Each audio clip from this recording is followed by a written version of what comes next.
Hi, I'm Rhaea from Inner Strength Products, and today we're going to answer the question of what belt should I buy?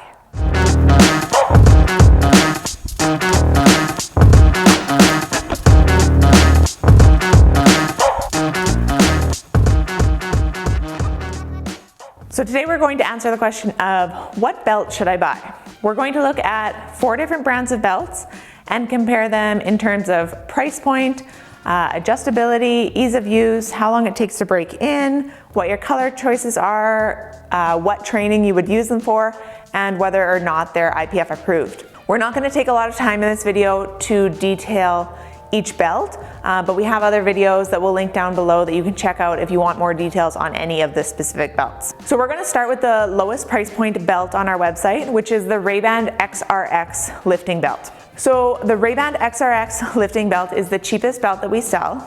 It is a soft style belt, it's a Velcro belt, and it is not IPF approved.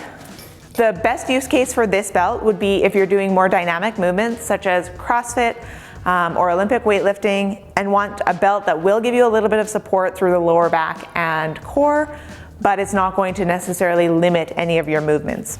The ease of adjustability is very easy. It's just a loop style Velcro belt. So you're gonna just put it on and loop it through and then pull it nice and snug so you get that support there. There's little to no break-in time with this belt. And then as far as color choices, this is the only color, it only comes in the black. And again, it's not IPF approved. So that would be your cheapest option. It's a good beginner belt to sort of get used to breathing into your core, bracing in your core. If you're going to get into heavier lifting, you're probably going to want to look at one of the other options we're going to show today. So moving up in price point, if you want a belt to support your heavy lifting but don't want to break the bank, I would suggest the Inzer belts. So the Inzer belts come in 2 different styles, prong and lever, and then they come in 2 different versions, the 13 millimeter and the 10 millimeter. So the 13 millimeter and the 10 millimeter refer to the thickness of the belt. So the 10 millimeter is a little bit thinner. The 10 millimeter will definitely break in more quickly. So its ease of use will be better. So typically, unless you're dead set on a 13 millimeter, for most athletes, I'll recommend the 10 millimeter over the 13 millimeter. So the 10 millimeter Inzer belts, this is the prong version. So it's a sort of regular style belt. You're gonna loop the end of the tongue through the prong mechanism till you feel that tightness and then punch it in through the belt loop. The prong ease of adjustability is a little bit more challenging than the lever just because you do have to be able to pull the tongue hard enough to get it tight enough on your waist versus the lever quick flip mechanism. Its break-in time for the Inzer belts is definitely on the moderate to high time frame. They do come pretty stiff and you're probably gonna have to do some manually breaking in. If you're just wearing it in the gym, it's probably gonna take months, if not years. At home, you might wanna do a bit of manual adjusting to it, just gently folding it back and forth, especially with the prong belt along the tongue part of it where you're gonna be trying to put it into the tongue loop.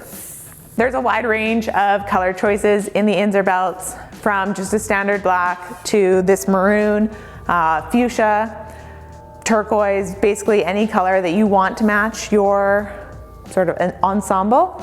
Inzer typically comes in something that's close. As far as the lever belt, the adjustability of the lever belt is a little bit easier than the prong because it is a lever style, so it's easier to pull nice and snug on you. The only pain of the Inzer belts is that you do have to change 2 screws to make it tighter or looser should your weight fluctuate a little bit day to day, or should you train in a hoodie sometimes and then in just a t-shirt the next day. The Inzer belts are IPF approved, so if you're going to be competing in a IPF powerlifting competition, you don't have to worry about them.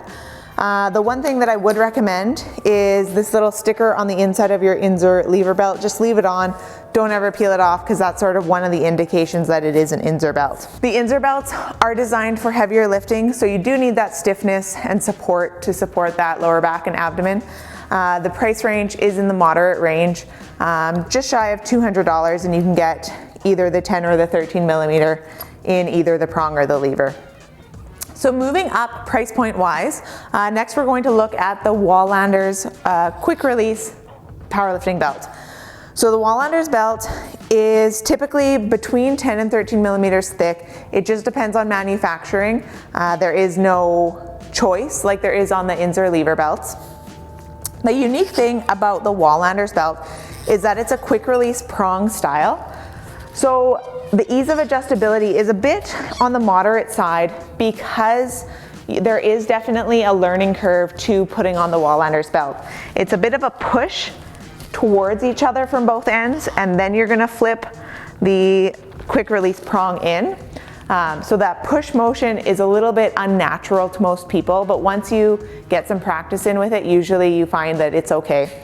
The nice thing about the Walllanders belt is that it is a very quick release to get off. So you just push that lever mechanism off and then it will come off nice and quick. The price point of the Walllanders belt's definitely getting to the high side, just around $300. But it is handmade in Sweden, so your quality is definitely there. The leather always feels really nice. Color-wise, the Walllanders belts come in a range of colors as far as the suede and leather and the stitching. But that said, what we have available is always changing, and what Walllanders has available is always changing. So we can't always get the same colors that we've had previously. So if there is a Walllanders belt that you've been eyeing up on our website that you like the color of, I usually suggest buying it when you see it, because it is always changing. We can't always get that in the next batch. Then the only other thing with the Walllanders belts is there is two different styles.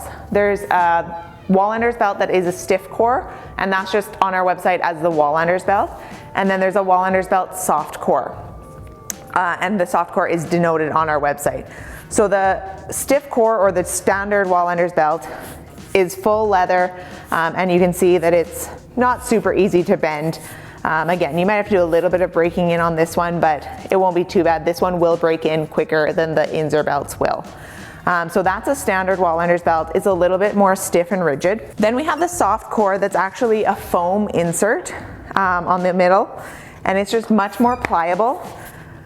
We find that a lot of smaller people, or people who don't think that they can lift with a 4-inch belt, love the Walllanders soft core because it does mold to your body. It is more pliable than any other belt, and it will break in even from what you get it out of the box. The other thing with Walllanders belts is they are IPF approved, so if that's one of your concerns, there's no worries there. So the final belt we're gonna look at in this video is the SBD belt. So the SBD belt is definitely top of the line, both in terms of quality and price. It's manufactured exclusively in the UK.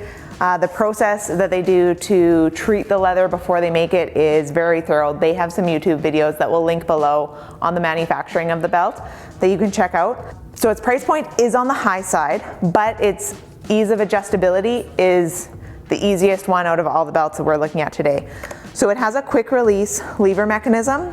So there is no changing of screws on this lever belt. All you're gonna do is pull the teeth out of that loop. So you're gonna, if you need it a little bit tighter, you'll just move it a couple holes tighter and then lock the belt in. And then to unlock, if I wanna wear it a little bit looser the next set, I can just move those teeth out one and then lock it in there. So ease of use, adjustability is by far the easiest of all of the belts that we're looking at. The break-in time on it as well, you'd think it's a 13mm belt, and it does come fairly stiff. This belt has been used a handful of times, but it's still pretty new. But most people find that the break-in time on the SBD belts, because of the high quality of the leather, it doesn't need a lot of break-in time. It doesn't come as stiff as the Inzer belts do out of the box, and usually it molds to your waist, your body within a couple of weeks. You'll find it very comfortable right away. The one thing with color choices with the SBD belt, it does only come in the black leather with the red inside. So if colors matter to you, you're gonna have to look at something else. But it is also IPF approved, so there's no concerns there. That's a look at all of our belts. If I had to choose one belt, assuming you're using it for heavy lifting, if you're using it for CrossFit, weightlifting, that sort of thing, the Rhaea RX lifting belt is sort of in a different category. But comparing the Inzer, the Walllanders, and the SBD, if price point doesn't matter to you, I would recommend the SBD belt. Its ease of adjustability isn't comparable to anything else. And then the quality of the leather is by far at the top of the line. If price point matters to you, For the powerlifting belts, go with an Inzer belt. There's nothing wrong with it. It'll probably last you a lifetime. There is a lifetime guarantee on the Inzer belt, but there are some downfalls. It has a long break-in period. Some people will find that it's a little bit stiffer than they'd like. If you'd like something more unique, definitely the Walllanders belt is the way to go. Price point's higher. It will take a bit of time for you to learn to get it tight enough on you, but once you do that, it will be a belt that will support you very well. If you're a smaller individual or you have smaller spacing between your ribs and your upper hips, the Wallander soft core might be the best option for you. And then if you just want the best of the best, go with that SBD powerlifting belt.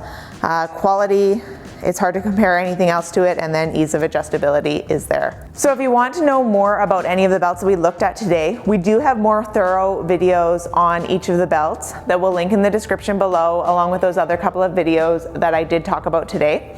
And as always, if you have any questions, you can leave those in the comments below or shoot us an email through the contact form on our website, and we'll be sure to help you there.